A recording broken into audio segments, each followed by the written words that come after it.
Hello, Full Moon friends and family. I'm here to talk about our good friend, John Lechago. John left us way too early last week on the 22nd of July. It was such a shock. It's always sad when someone you've worked with for years passes away. But usually these people, in my experience, are older, and not that you expect it, but you sometimes think, well, they had a pretty good life. But John Lechago was 57 years old and a fantastic inspiration to all of us. He was full of energy, and even through hard times, he was, up in spirit. I really felt I had to say something about John because I just thought he was unique in so many ways. John came into my life, 20 odd years ago, probably more, through Stuart Gordon. Stuart was a great friend, also gone. And Stuart said, you gotta meet this guy because he's super talented, visual effects, he can make up and create physical effects. He's a director, he's a writer, he's basically a renaissance man in the film business. You gotta, meet John Lechago. And I did, and he seemed great. He was a kid. And we started working together. Now, I don't know the chronology because I've made so many movies and so many with John where he was either director, writer, visual effects guy. But we started working together, and I think we eventually, after some visual effects work, we did KILLJOY. It was sort of the resurrection of KILLJOY. And what made this unique was we shot KILLJOY, which I guess is KILLJOY 3, and a Puppet Master movie in Guangzhou, China. That came about because there was an intermediary, someone who had a studio there. Again, I forget a lot of the details, but it seemed like a good opportunity and a good, good place to hopefully give more production value to our movies, which is what this is always about. It's about how do we, for our very limited dollars, make the best of it. So it sounded good. John directing KILLJOY. He had already directed some of the movies independently, and Dave Dakota, my good friend, doing Puppet Master. So we all sailed off to to Guangzhou, China. And I must say it was a really cool experience. The Chinese people were awesome. It became, in retrospect, a little difficult to mimic what we needed in China, and that we had a sound stage, so we built sets. So anything that required a fantasy set, which KILLJOY did and Puppet Master did, made sense. But to go back there and try to do other movies, even though the economics were pretty cool, it wouldn't make sense to recreate, downtown, any city in Los Angeles, interior of the U.S. houses. So it was a good experience, but we all came back, and John got into doing post on KILLJOY, as did Dave Dakota on Puppet Master. And I thought KILLJOY turned out incredibly well. I mean, full of fun and energy and vision. And working with John was a thrill. This was a guy that was never, I'm very the glasses half full. It's hard for me to get down. And John was very much the same. Even during difficult moments, we kind of laughed and moved on. And that began, I guess, a 20-year relationship, probably more, if my math is off, with the great John Lechago, who also went off and did these micro-budgeted films. Micro as in even less expensive than Full Moon, and I guess we do very small budgeted movies. But, his talent and what he was able to do was sort of remarkable. And then, I didn't realize this at the time, John became very close to a woman that he worked with in Guangzhou, Wing Yi, and somehow, all of a sudden, I heard, oh, she's coming to the States and they're getting married. Now that was also, that was great. And this has happened before in my career, whether some people who went to Romania, one fellow in particular, fell in love with a Romanian girl, brought her back and married her, and the same thing with Italy. So it wasn't the first time, but I was so happy for John because he's such a nice guy and she was so accomplished and wonderful. So during those years, John did other stuff. We never fell apart. There were just chunks of time where we weren't working together. But I remember early on they had two beautiful children. And John would come with these two little kids, almost babies, to our offices at Raleigh Studios. And, you know, they'd play around with Nakai, who was my assistant, still is today. And, you know, she would have them on her knee and they'd be typing. You know, they're little kids. I said, John, this is, you know, you're like now a father and you have two kids and a wife. And he goes, yeah, I know the responsibility was heavy for him.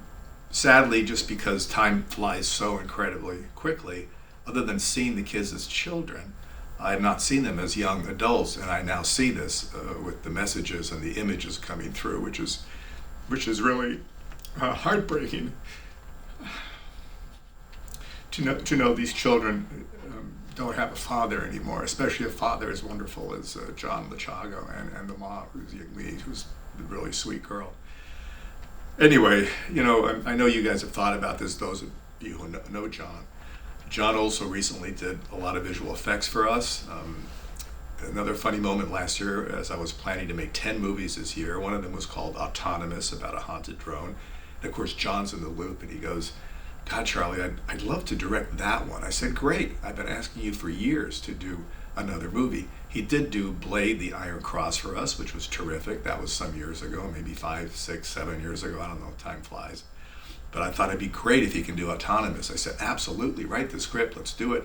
Because I had other people on board making these films. And then he called me about a week later, he said, I just can't do it. I can't afford the time. I have a wife, I have children. And I thought, oh man, I know he would have loved to do this, but he's a responsible guy. You know, he knows that if he sailed away for 8, 9 days, it would be difficult for him. Anyway, that didn't work out, but he got back in the fold of helping us with visual effects for these movies. The movies we're physically making. And to tell you how shocking this was, not just because of John's spirit and how sweet he was and talented, we were working on these shots, and last Wednesday afternoon, we speak because he had done all the shots for robotic except the main titles. He said they're looking really good, and I should have them to you tomorrow morning. And I said, that's great, John. How cool to be seeing that, because he had a real affinity for that material. And then the next morning, I heard that he had passed away that night, which is definitely one of the great shocks of my life. Hey, anyway, we prepared a little homage to John, because, you know, we've been good at keeping on top of our behind the scenes material, and you know, we made 3 KILLJOY movies and Blade, and there's a lot of history there, so you'll get a little sense of John and the movies he made for Full Moon. And John, just rest in peace, man. If you're watching this, we love you. Ciao.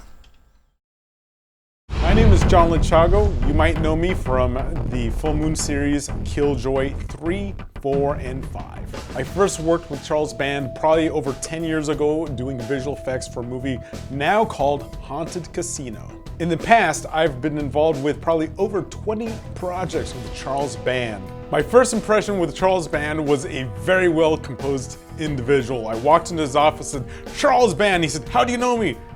Video Zone, Charlie, Video Zone.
I'm John Lechago on set of KILLJOY Goes to Hell. We are in hell right now with more than just one sense. We are at the Linda Vista Hospital. Supposedly it's a haunted hospital. It is a dump, but you know, it looks cool. We're using the blue as hell. I'm probably on 3 hours of sleep, which is why I'm slurring my words, not from alcohol. And but we're gonna rock and roll today. We're gonna take it out. We're gonna do all of our health stuff today and tomorrow.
How's it going today, John? It's going great. Everyone's really tired. Footage looks awesome though, so I'm very happy about that.